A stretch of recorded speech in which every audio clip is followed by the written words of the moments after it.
Oke, assalamualaikum warahmatullahi wabarakatuh. Alhamdulillah rabbil alamin wa bihi nasta'inu ala umuri dunya waddin.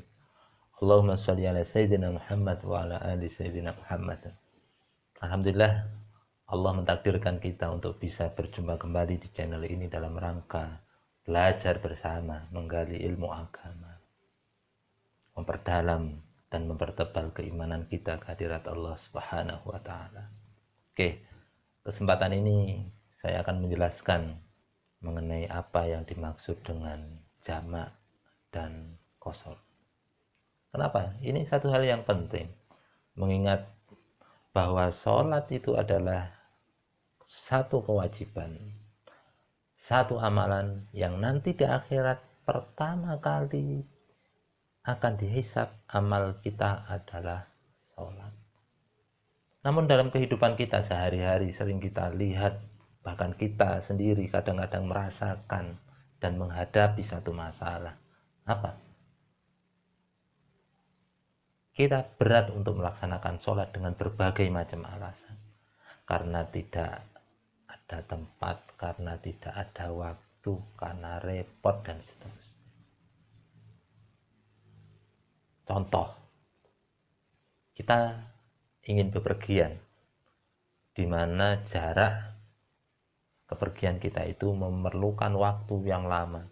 Mungkin pagi kita berangkat, baru malam sampai di tempat. Sedangkan kita harus mengendarai bis atau kita mengendarai kereta. Dan kita tidak memakai kendaraan kita sendiri. Terus bagaimana pertanyaannya ketika kita menjalankan sholat zuhur dan asar? Ya. Apa ya? Kemudian sampai naik bis, terus busnya kon mandek, disuruh berhenti, ayo sik mandek sholat zuhur dhisik. Kira-kira gelem tak supir? Kira-kira gelem tak kernete? Gak gelem, pasti gak mau. Seandainya kernetnya mau, sopirnya mau, penumpang yang lain mau tak? Hanya mendahulukan sampean untuk sholat. Saya yakin gak mau. Atau sampean menghentikan kereta, sik berhenti sholat dhisik, nggak mungkin. Atau sampean mungkin sholat di atas bis barangkali, kan juga nggak mungkin. Ya opo sampean sholat di bis, wudhunya ya opo, nanti akan jadi masalah. Dilihat orang lain, dilihat kanan kiri ketika berada di mobil atau di bis, sampean nanti juga ada masalah. Terus bagaimana supaya kewajiban kita untuk menjalankan sholat bisa tetap kita jalankan? Islam adalah agama yang rahmatan lil alamin. Islam adalah agama yang memberikan kemudahan bagi umatnya, tidak memberikan beban yang itu di luar kemampuan mereka. Maka dalam menjalankan sebuah kewajiban, Islam juga memperhitungkan hal-hal seperti itu. Maka ada istilah dalam Islam itu ketika seseorang menghadapi sebuah kesulitan dalam menjalankan kewajiban, ada istilah rukhsah. Oke. Ya. Jadi jangan sampai meninggalkan sholat. Tapi ada jalan yang lain supaya kewajiban sholat bisa kita jalankan. Apa itu? Rukhsah untuk kita menjalankan dan melakukan yang disebut dengan jamak atau qashar. Apakah jamak itu? Apakah qashar itu? Oke. Perhatikan dan amati dengan anakku semuanya. Sholat qashar itu adalah meringkas atau memperkecil bilangan dalam sholat. Sholat yang boleh diqashar adalah sholat fardu yang dia memiliki 4 rakaat. Karena itu hanya zuhur, asar, dan isya yang itu kemudian disingkat menjadi 2 rakaat. Subuh tidak bisa diqashar. Maghrib juga tidak bisa diqashar. Ini harus difahami bahwa ini adalah bentuk sebuah keringanan yang diberikan oleh Allah, tapi ada aturan, ada batasannya. Nah, ada syarat di mana qashar itu bisa dilakukan.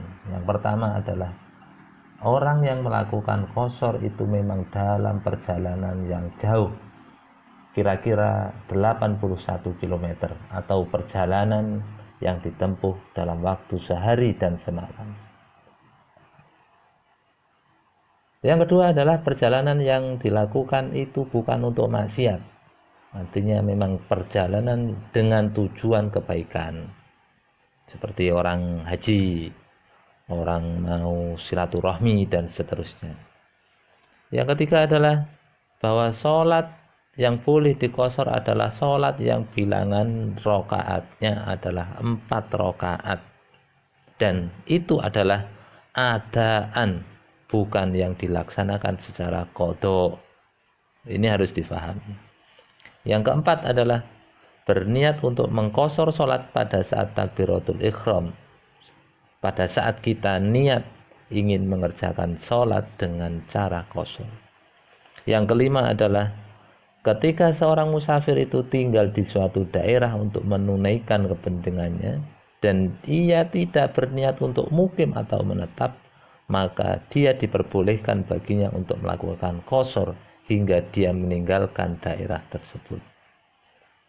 Nah, syarat-syarat ini harus kita pahami bersama supaya kita nanti tidak kemudian menganggap bahwa sing gampang tak qashar ae ben cepet. Nah, ini alasan yang tidak dibenarkan oleh syariat. Maka hati-hati saudara-saudaraku semuanya. Waktu dan jarak itu menjadi syarat utama untuk kita bisa mengerjakan yang namanya qashar. Nah, yang berikutnya adalah sholat jamaah. Apakah sholat jamaah itu? Sholat jamaah ialah menggabungkan dua sholat di dalam satu waktu. Contoh, misalnya sholat duhur dikerjakan di waktu asar. Sholat asar, maka dia bisa dijamak dan dikerjakan pada waktu duhur. Atau sholat maghrib dijamak atau digabungkan dengan isya. Nah, boleh dikerjakan pada saat maghribnya atau boleh juga dikerjakan pada saat isyanya. Ya. Jadi jamak artinya adalah menggabungkan dua sholat di dalam satu waktu. Saya ulangi, menggabungkan dua sholat di dalam satu waktu. Tapi ya kalau ngawur, ada syarat-syaratnya, yaitu, tapi sebelum ke syarat perlu difahami dulu bahwa ada dua macam ya, bahwa jamak itu ada dua. Satu jamak takdim, yaitu menggabungkan dua sholat, di mana sholat itu kita kerjakan pada sholat yang pertama. Contoh duhur dengan asar, maka kita kerjakan sholat asar itu pada waktu duhur setelah kita mengerjakan sholat duhur. Atau yang kedua yaitu jamak takhir, menggabungkan dua sholat tetapi kita mengerjakannya di waktu akhir. Contoh maghrib dan isya digabung, tetapi kita mengerjakannya adalah pada waktu isya. Tapi tetap maghrib dulu kita kerjakan, baru kemudian kita bisa mengerjakan yang namanya sholat isya. Tidak boleh dipulak-balik. Pokoknya dikerjakan dalam satu waktu gitu, ya tidak boleh. Ada aturannya, ada tuntunannya, di mana kita tidak boleh ngawur. Ya, ini sudah rukhsah. Jadi ya jangan kemudian kita menggampangkannya kembali. Wis papat tak dadekno loro. Wis digabung ae mesisan. Tapi niatnya adalah golek gampang. Nah, ini tidak boleh. Niatnya golek gampang, tidak boleh. Nah, itu nanti efeknya adalah seakan-akan kita mengentengkan dan menganggap gampang ajaran agama, meremehkan ajaran agama, meremehkan syariat. Nah, ini tidak boleh. Ini tidak boleh. Dan itu adalah satu hal yang dilarang. Kembali saya mengingatkan bahwa jamak itu ada dua ya, jamak takdim dan jamak takhir. Nah, oke lah, kita lanjutkan ya. Kita akan jelaskan mengenai syarat dari jamak takdim itu apa. Satu, bahwa dikerjakan dengan tertib, yakni bahwa ketika seseorang itu mengerjakan contoh sholat duhur dengan asar, maka harus duhur dulu dikerjakan, baru kemudian mengerjakan asar, maghrib, isya, dan seterusnya. Yang kedua adalah niat jamak dilakukan pada sholat yang pertama. Ya, tak ulangi. Yang kedua ini penting. Niat jamak dilakukan pada sholat yang pertama. Dan yang ketiga adalah berurutan antara keduanya. Yakni tidak boleh disela dengan sholat sunat atau yang lainnya. Jadi langsung mari sholat. Contoh kita jamak takdim zuhur dengan asar. Kemudian kita kerjakan pada waktu zuhur. Ya sudah, langsung setelah sholat zuhur langsung sholat asar. Tidak boleh kemudian sholat zuhur, setelah zuhur kita mengerjakan sholat ba'diyah, sholat sunnah ba'diyah. Ini tidak boleh, harus langsung. Itu yang dimaksud dengan berurutan. Ya. Jadi demikian anak-anak, bahwa untuk jamak takdim ini adalah kita menggabungkan dua sholat yang kita kerjakan di sholat atau di waktu sholat yang pertama. Ya. Syaratnya apa? Itu sudah saya jelaskan tadi. Satu, harus dikerjakan dengan tertib. Yang kedua, niat jamak dilakukan pada sholat yang pertama. Dan yang ketiga, keduanya harus berurutan. Oke, yang berikutnya adalah syarat jamak takhir. Apa itu? Tak ulangi, mengerjakan dua sholat tetapi pada waktu yang akhir. Contoh duhur dengan asar, dan kita mengerjakannya pada waktu asar. Atau maghrib dengan isya, maka kita mengerjakannya adalah pada waktu isya. Ya, ini namanya jamak takhir. Nah, ada syarat yang harus dipenuhi. Satu, bahwa niat jamak dilakukan pada sholat yang pertama. Maksudnya gimana? Contoh kita jamak takhir maghrib dengan isya. Maka pada waktu maghrib kita sudah berniat ingin menjamak atau mengerjakan sholat maghrib itu, kita gabung nanti pada waktu isya. Syarat yang kedua adalah masih dalam perjalanan tempat datangnya waktu yang kedua. Artinya ketika kita mengerjakan sholat jamak di waktu yang kedua, kita masih dalam posisi perjalanan. Kalau tidak perjalanan bagaimana? Ya, maka tidak boleh sudah pulang kemudian baru dijamak, tidak boleh. Daripada seperti itu, ya seharusnya dikerjakan jamak tadi. Oke, bagaimana lafadz niatnya? Oke, bisa sampean lihat untuk sholat qashar duhur, ini niatnya. Usolli fardhu duhri raka'ataini qasran ada'an lillahi ta'ala. Bagaimana dengan qashar asar? Usolli fardhul asri raka'ataini qasran ada'an lillahi ta'ala. Bagaimana qashar isya? Usolli fardhul isya'i raka'ataini qasran ada'an lillahi ta'ala.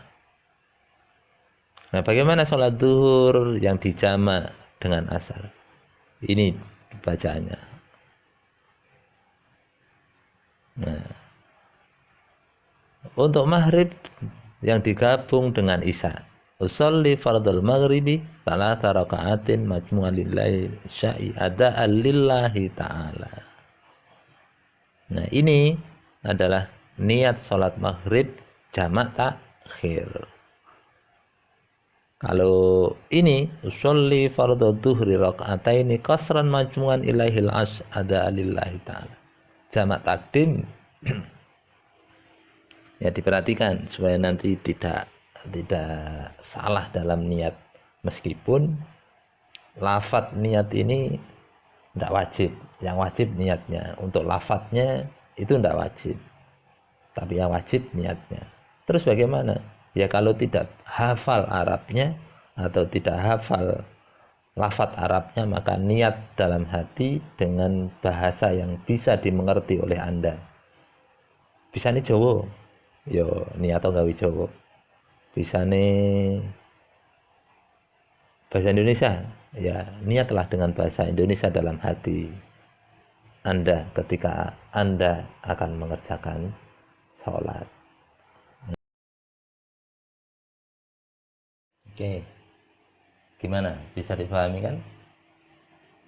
Yang jelas, jamak dan qashar itu adalah bertujuan untuk memberikan kemudahan bagi kita dalam menjalankan sebuah kewajiban yang telah diberikan oleh Allah kepada kita. Ini jalan keluar. Sehingga jangan sampai kemudian kita menganggap bahwa urusan-urusan duniawi kita itu boleh kita mengalahkan kewajiban yang sudah diberikan oleh Allah. Jangan pernah kita meninggalkan sholat dalam kondisi bagaimanapun, dalam kondisi apapun.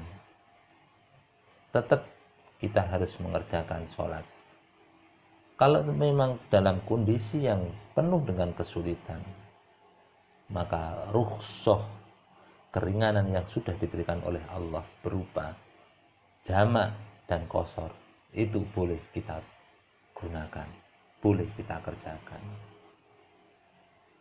Semoga Allah memberikan hidayah kepada kita semuanya, memberikan keteguhan iman pada kita semuanya, memberikan kekuatan dan kesabaran kita dalam menjalankan kewajiban kita sebagai hamba Allah Subhanahu wa ta'ala.